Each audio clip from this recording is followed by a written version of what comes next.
Ito, magpapasko na. Ah, ano petsa na ba ngayon? Ano may na? Ano may na ba? May mga regalo ko na sa inaanak mo. Wala pa nga eh. Pag-discartehan mo, minsan lang yan sa loob ng isang taon. Kawawa naman yung mga inaanak mo.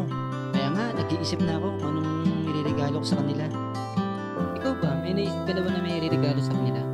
Wala pa rin.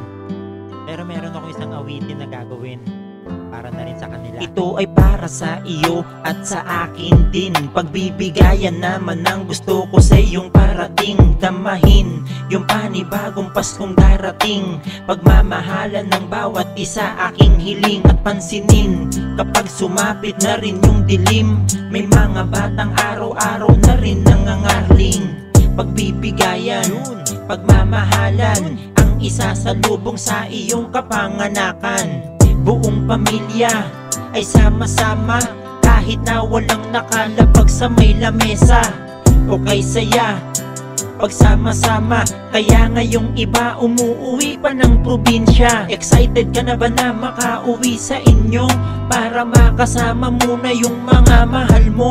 At halikan at yapusin ang iyong ama't ina, kasi napakatagal na panahon na kayo di nagkita. Mga inaanak mo na nakaabang, kasi tuwing Kapaskuhan ka lang nasisilayan. Okay, bilis naman ng mga panahon, ilang araw na lang palit na naman ng taon. Kaya dapat na sulitin yung bawat segundo, yung bawat minuto habang tayo'y nandirito. Balutin yung regalo, yayain na si Lolo. Sa darating na Noche Buena tayo'y salo-salo.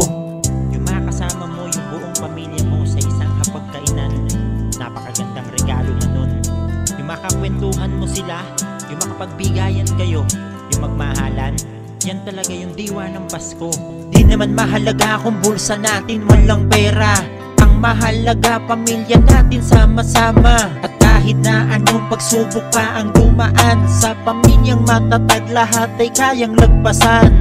Ngayong Kapaskuhan, bigyan mo ng daan yung sakit at buot na iyong nararamdaman. Magbigayan, magmahalan, ito ang kailangan. Yung tunay na liwanag na sa ating kalooban.